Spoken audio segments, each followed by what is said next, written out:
Okay, this is Saturday. I'm in Conroe, Texas. I had to apply for a travel permit to come down here to be with family after my father passed away. Um, I'm here alone at the hotel. I slept with my mother last night, and my niece and nephew were in a suite. I remember when I was a kid, we went somewhere and we had a room like this where there's a door between the two rooms. So I got in last night and had breakfast. Oh, and my sister and brother-in-law are in a different room, and my brother Stephen and my youngest brother Josiah and my brother Paul are at Dad's property or at the church building. Dad's church building, the King of Saints Tabernacle. That's where the memorial service was today at 11 o'clock, and I did not go. I believe it was God's will for me to not go. And there's going to be a funeral and a burial next Saturday at 11 o'clock, too. My father's congregation is a Messianic congregation, and they observe the Sabbath. I'm a member of the Church of Christ, and we observe, we worship, we assemble for worship on the first day of the week, which we count as Sunday rather. And in my agenda that I'm using this year, one reason I was confused about what day Dad died is it started the week with Monday. So when I looked at where in my calendar the 27th was, I thought it was Thursday, but no, he died of pneumonia, complication of COVID-19. Guess it was the Delta variant, and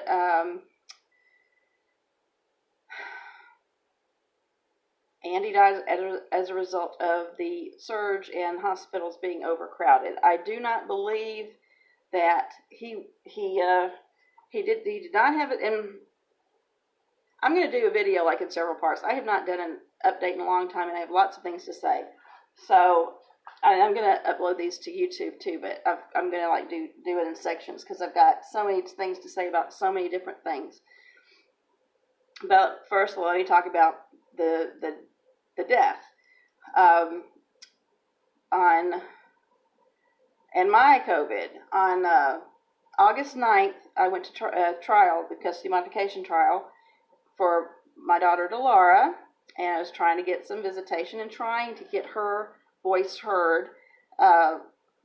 She was, I asked that she be allowed to come testify, and instead of people speaking for her and saying how well she's doing without her mother, which is what they've always done, I wanted her to be able to come and speak for herself, because the last time I had a supervised visit with her, which was July 2018, and I couldn't really foresee the future, but I did know that there were steps being taken to stop even my supervised visitation, and so I just, every time I see my daughter, we know that might be the last time we ever see each other, or for who knows how long, and can't remember what I was saying, but that's the last time I saw her. I've just got so much going on in my head. It's crazy. So if I rewatch this, I'll figure out what I was saying. Oh yeah, okay. So we had court. It's because we had court on the 9th. And I have been very careful ever since COVID came out. I think I went to Constitution Day celebration last Constitution Day, September 17th, 2020. And I hugged some people carefully, I guess if you hold your breath and you can hug them real quick and then back off again, maybe. But I did not get a vaccination. I kind of didn't think it was necessary. I kind of didn't think, I was not in a high-risk category other than my weight, and I don't know if my weight even reached the threshold of statistically giving me a greater chance of having complications. But I was just careful, and I was one of the first people to say, let's mask up. And I don't believe in the mandates. I don't believe in the mandated vaccine. At this point, I try to keep an open mind about everything. At this point, I do not support mask mandates. I do not support mandated vaccinations. I do believe that people who are around people and put people at risk in their jobs, I think they should have to be tested like daily, and wear whatever you have to do to protect other people. I just said I trusted my immune system, and if I ever feel like something's coming on for the last couple of years, if I eat some raw garlic and take some zinc, it never really has turned into anything. But I was around people for hours, the same people, not moving around, but the same people for hours in the courtroom at juvenile court. And we were all like focused. There are not that many of us in there, but we were all like kind of at the front of the room, and they had plexiglass and stuff. But this stuff, if it's the virus is aerosolized and airborne, and we did have masks on, but I don't know who had. I've been wearing the KN95 ones, but that day I don't know. I think I was wearing a cloth one that day, which has almost no. I mean, it might protect you from the virus particles if somebody spits in your face, but then your eyes aren't protected. But I'm thinking that's the only way I could have gotten it. I was in the hallway, I was out in the hallway, not within 6 feet of people, but there were several people out in the lobby, and I did go eat in a restaurant, but I wasn't like right up next to anybody. I've been pretty careful, and I got my second Moderna vaccine shot, the second shot of the Moderna vaccine. I was scared of the Delta variant. I don't want to get it and give it to somebody else. My mom and my brother were up here, and they got the vaccine like months ago. Of course, I don't want to, be the one that gives my mom something to kill her. I don't know where my dad got COVID and my stepmother got COVID from. My brother Stephen had it a while back and recovered from it. Lots of people in his church had it and recovered from it, as I understand, and I think that might be one reason he didn't take it very seriously.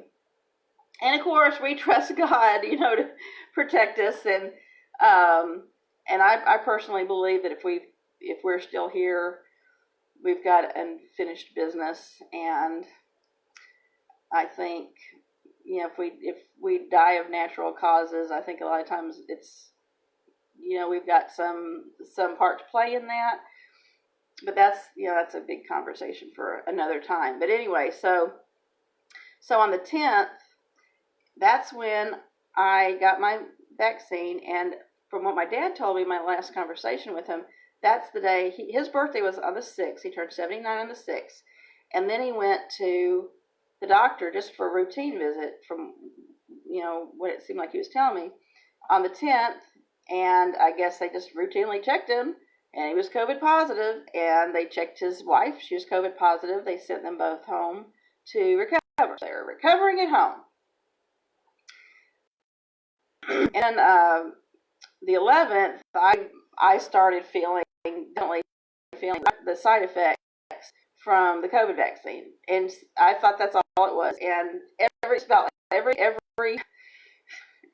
symptom I was having, and my first shot didn't do that, but my second one did.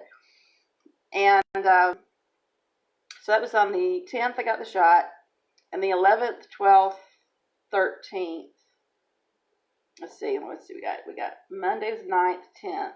Okay, 11th, 12th, 13th, 14th. The 14th is when I got a fever and was really miserable. It's like I had a bad head cold, but that was the worst day. And then on maybe the 17th, the 17th, I lost my sense of smell. I was like, oh no, I better go get tested. So I got tested, and I didn't really get a lot of instruction about it.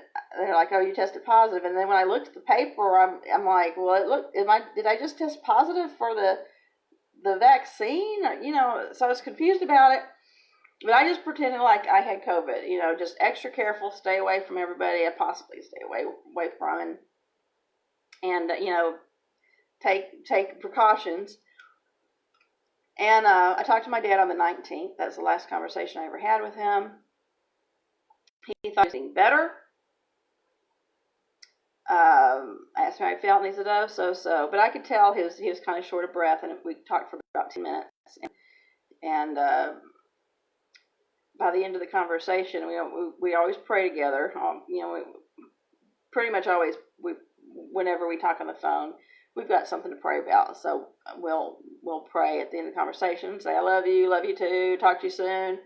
I always say talk to you later, and he would always say talk to you soon. But I guess it's the same thing. But so that was the 19th, and I think it was that night. That's the only time I've talked to him. I didn't talk to him anymore after that until he died. I tried to call him, I couldn't get him. I also thought he was weak, and then that he was sedated, and I'm up in Tennessee, and then they weren't letting people in to visit with him anyway. But when he could talk on the phone, he would. But I think it was the night of the 19th. He decided he was going home, and he took off his oxygen, and he took the IV or whatever out of his arm and went to go home. And he was stopped by the medical people, and so they stuck him back in the bed and restrained him. And so I didn't talk to him, but my brothers did, and we're like, and I think the report I got was that he just said, "Just let me die," because he felt better, and I think because he told me he felt better, and I don't know if he got bad news from the medical personnel saying like he was going to be in there for a really long time. The Feast of Tabernacles is coming up next month. I know they were planning for that. He had things to do. He's a minister. He's got a prison ministry. He's got a radio ministry. He's got things to do, and I don't know everything that happened, but I do know that he tried to leave. They would not let him leave, and they said he was going to die if he left the hospital, and he didn't care. So that was the 19th, and my stepsister, I was talking to my stepsister more than anybody else, because the day I talked to my dad, the 19th, that was when my dad told me that Mary Ann, my stepmother, was at the hospital too, and I hope they talked. I assume he did, because if he talked to me, I'm sure he could talk to her too, because I just called him on his cell phone. And then the next day, one of my brothers said that Mary Ann was sent back home, but she wasn't. She was admitted. Dad was right, and she was not as bad as him, but she was admitted the day I talked to him on the 19th. And Mary Ann's daughter Teresa, my stepsister, whom I've never met, was giving me updates. She was very concerned about my dad. She was wanting to get him in a different facility. They were in the Cleveland Emergency Hospital, I think, or Texas Emergency Hospital at Cleveland, and they were taking, I guess they're taking a lot of COVID patients, and it was closer to my brother Stephen, closer to the church and Dad's house or whatever. So Teresa kept saying she wished he had gone to St. Luke's, which was farther away, and the VA hospital was an option too, and the VA hospital is not. Somebody said VA hospitals give you a second chance to die, give veterans a second chance to die for their country or something like that. But my sister works at a VA hospital as a nurse, and she says they're not like that anymore. So Dad had pneumonia, and they sent him home with a Z-Pack and other stuff, and then he was getting treatment. He's got a whole cocktail of stuff, which is, I think, was standard treatment that has been effective, and they even gave him those monoclonal antibodies or whatever. And Teresa said, at first they said he was too far gone to give them to him, but Teresa said they finally gave him to Dad anyway. And because you're supposed to get those like real early, I think. So Teresa was there. She was like my point of contact at the hospital because Stephen doesn't have good phone reception, and he wasn't hanging out at the hospital. So so Teresa was giving me updates, and I have to write all this down, the timeline down, but at some point, she thought she knew that they were concerned, but he was stable, but it could take, it could take a turn for the worst at any time. And then she texted when we were on a group text, and she texted, and she was just beside herself, saying they want a DNR on Dad. It might have been the day after he tried to leave, because he had said he wanted to die. So somebody needed to do a DNR, and the appropriate person to do that. Well, Dad we weren't going to do that anyway, but and Dad could have signed it himself. If he was talking to people on the phone, he could sign one himself if he wanted one, and he didn't. So nobody in the family is going to sign one from him. And I think that's standard too. Whenever probably even if you go to get a tooth filled, they ask you if you've got a living will. And I think that's standard. I don't think there's any. It doesn't necessarily mean they're going. Whoever they're wanting to get this paperwork lined up for is going to die. But and also after the Dad tried to leave, they were talking about sending him to hospice, and that brought up a lot of concerns, because I know the nurses are really busy.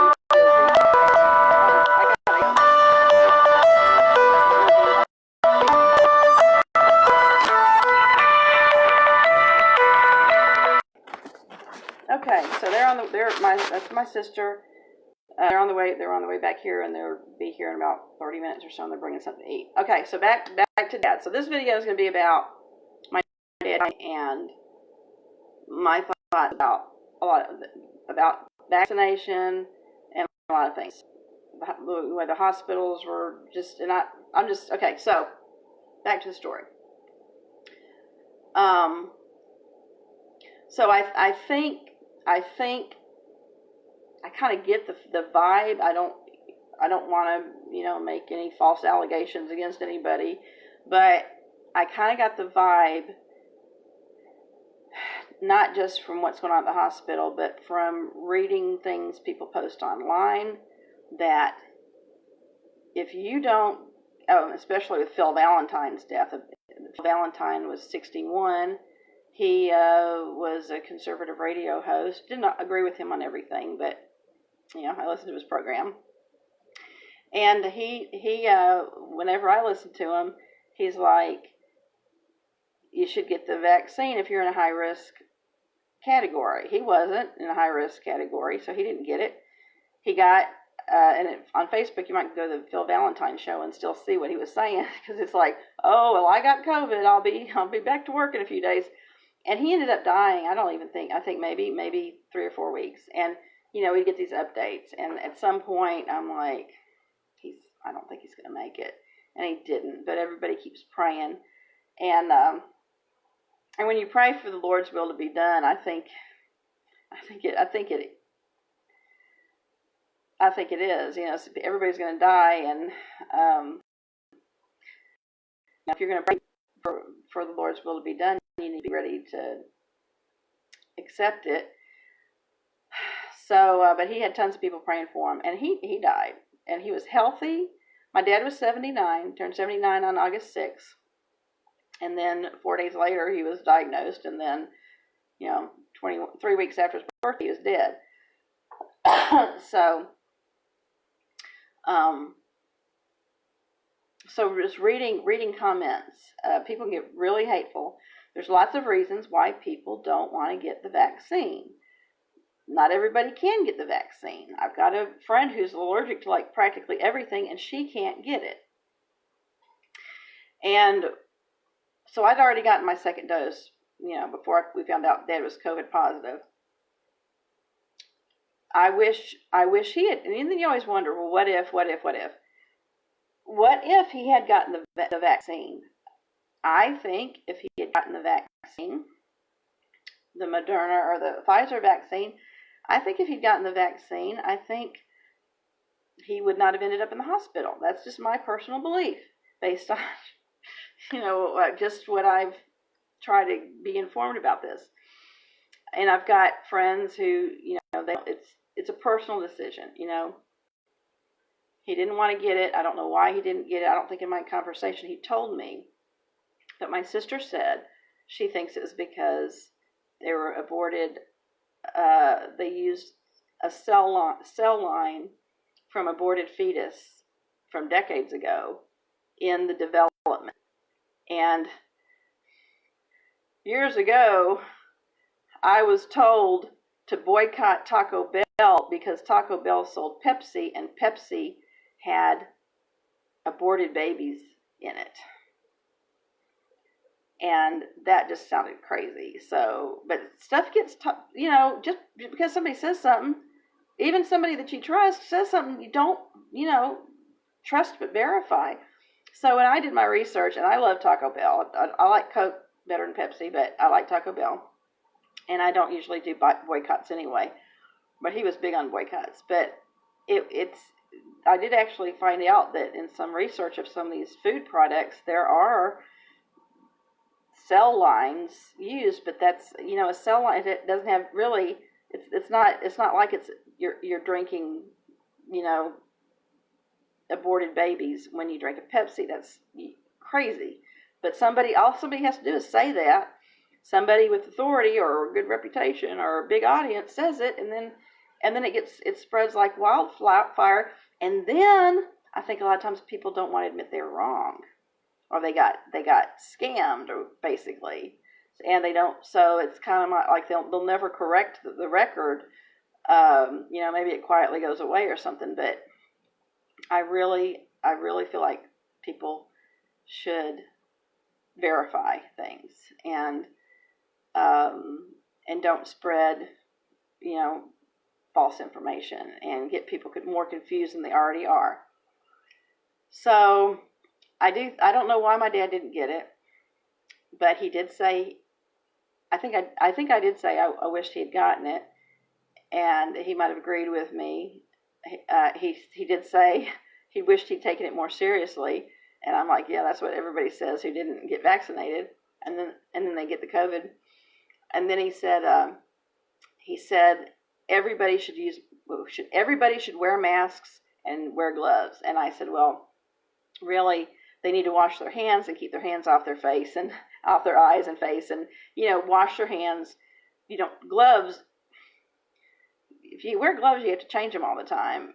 So if you can't wash your hands, maybe you could wear gloves and change them every time they get dirty. But just wash your hands constantly, or but the social distancing. And then he did mention something about social distancing, and I need to go back and listen to that phone call again. But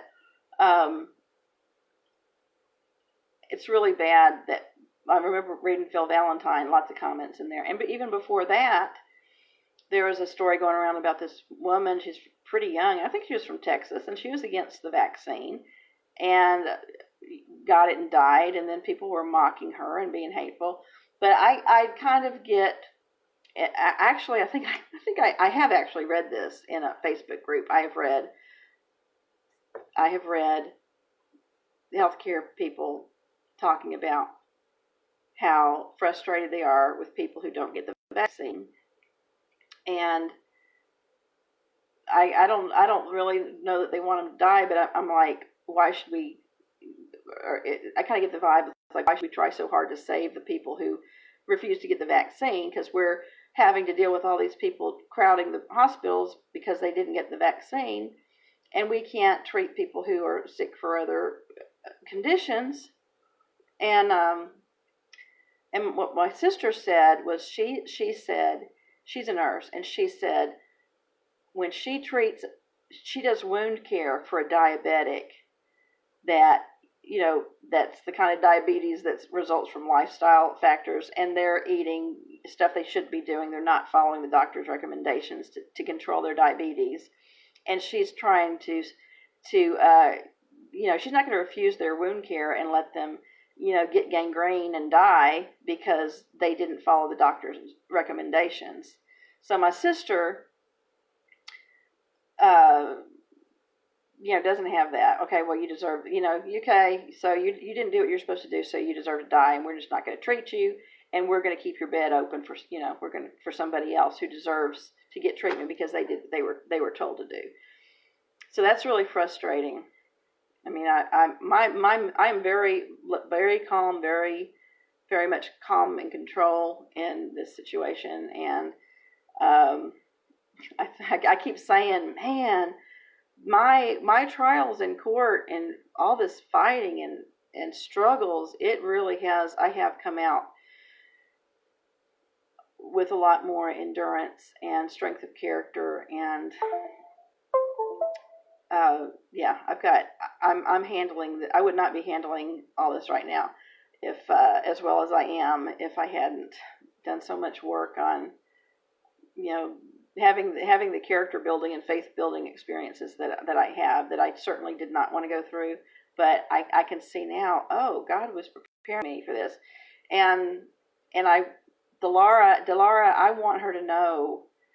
I'm gonna have to do another video about how I'm seeing now how God has used Delara. I mean, if it weren't for Delara, I would not be the person I am today. And I like the person I am today. I'm a work in progress, but I've asked her before. We just talking. It's like, I wonder why you came to me. Did you pick me out, or did God just think you needed to come to me? Because there's no answer to that. Like, thinking about things like that. But she is one of the best things that ever happened to me. All my kids were really good, but Delara, I just want to talk to her about it someday and let her know how God has used her and used our sufferings and our trials. And I hope that someday she'll look back. Maybe she isn't even now, but I want her to look for it. I want her to look for things, bad things that happened, struggles she's had. And when you go through a trial or bad experience, oh, that reminds me, I posted a copy of this book about transitions. I've only gotten halfway through. I was reading it on the plane, but it's good. It's really good. I'll talk about that later. But I shared a picture of the cover of it earlier. But and I think we need to guide our kids and help them get through a lot of these things. I think a lot of times the parents are in such a mess they can't really help the kids, and that's one thing I want to do a video about. I've got all these notes about children, and they grieve, and I've got just a lot of my own ideas that I'm going to talk to my niece and nephew about and see what they think about them, and also rituals and they're in that they're well, not these exact things, but similar things are in that book about transitions, and I really think that's a good book. It was on the New York Times bestseller list. I don't know when, but okay. So I'm fixing to end this, but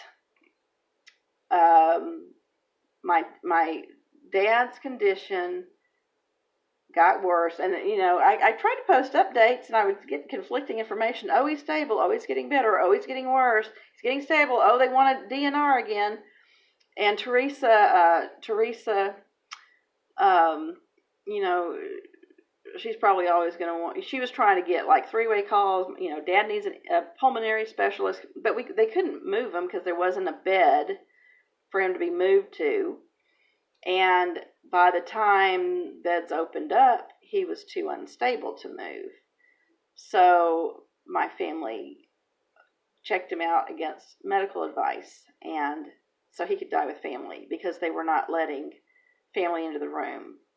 And I 100% supported that. And I was actually on a video call talking to my dad on a video call when he was taking some of his last breaths. I was not with him, or I don't think anybody in my family were with him when he actually took his last breath. And I think at that point, I don't think he wanted to be resuscitated. And but I do think he did not want to die in the hospital. And I don't think he would have wanted to be, kept in the hospital till he was comatose or whatever. I think he died. Probably, I think he would have been approved of the circumstances that we created for him to die in, and because he was actively dying. He was actively dying in the hospital, and he would have had to have had a dramatic recovery for them to transport him and not, feel like they were opening up to liability for not transporting him. I don't know the situation with the hospital as far as, did they do all they could have done for him? I don't know. But I do believe that he wouldn't have died if God had not allowed it. Maybe God didn't want him to die right now, but Dad had 79 years. He served a lot of people. His heart was for God and spreading the gospel, and helping others. I think he had a pretty good life, and I think he had a pretty good death under the circumstances. It was certainly better than a lot of people have had with their loved ones. And I think my dad would approve of me telling everybody his story and saying, please get your COVID vaccine unless you've got a really good reason not to. And I didn't have a really good reason not to. I'm glad I got it, and I'm telling everybody I see, get your vaccine, because it's a responsible thing to do for yourself and for your community. And I don't know if there's going to be more variants or what, but just people need to be careful, because I do think if you're irresponsible, I just think you can cut your own life shorter than it has to be. And we have choices, and our choices have consequences, and God gives us free will and free choice. So make good choices. Don't just think about yourself. Think about your family. If you don't have a will, get one. Make a will, and think about how your property, if you own real estate, think about how it's deeded. You might want to deed it into some kind of a family trust. Have a will. Make your funeral your wishes known as far as what you want for your funeral. I had an uncle with ALS, and you don't have to have a terminal illness to pre-plan your funeral arrangements or whatever. If you have a will, make sure somebody knows where it is. There's just a lot of things there are a lot of lessons to take from this, but I love my dad. He was not very perfect. Nobody's perfect, but I am my father's child. I am outspoken. I am strong-willed. I stand up for what I believe in, and if his conscience told him not to get the vaccine, he could have isolated himself. You do have choices. He could have isolated himself better, but he's a preacher, and he's social, and he made his decisions, and it might have just been his time to come no matter what. But I'm going to miss him, and I'm glad that we were on good terms. I don't think parents and children can go 55 years without having some kind of falling out or misunderstanding or hurt feelings. I would tell, we were not estranged, but I wasn't harboring any grudges. He wasn't mad at me, but I want people to know that get control of your emotions, treat other people the way you want to be treated, show them grace and forgiveness the way you would want God to forgive you. And all we can do is the best we can with the skills we have. I think everybody should work on self-help and getting control of their emotions, working on their communication skills and their relationship skills, because I do think it pays off. I think a lot of the therapy I've had, the mentorships I've had with other people, and the support systems I've had being in church regularly, all these things. Dad was very, very glad. Out of everybody in the family, other than Stephen, who's a preacher himself, I was probably, in church and plugged in more than any of my other siblings. So, and I know that gave him comfort. So anyway, okay, that's all I'm going to say for now. If I don't get around to it, what I had planned was to talk about children and grieving children, and because I think a lot of times people they forget about the children, or they don't know how to talk to them, so they don't talk to them, or maybe sometimes they'll send them to a therapist or something. But I just had some ideas I wanted to share, and I wanted to talk about the book I'm reading, and yeah, I guess that's about it. But so this is my update, and I do wish Laura could have visited with my dad more over these years, and they do have a special connection, and I'm going to try to keep his memory alive for her, and I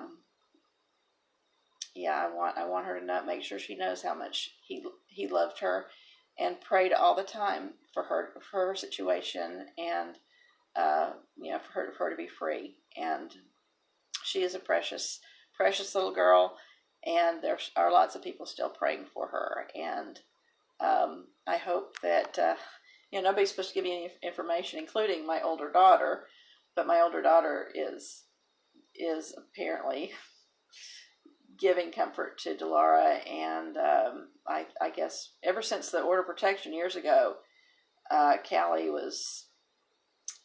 I think that Callie, it was noticed that Delara needed some support, and so Delara and Callie were mostly able to maintain a relationship. I know that for a while that they weren't, but I think right now, until forever, I think they'll be in contact, and I hope that I will be sometime soon. Well, might have to wait 5 more years, but I'm going to make sure she knows about my dad.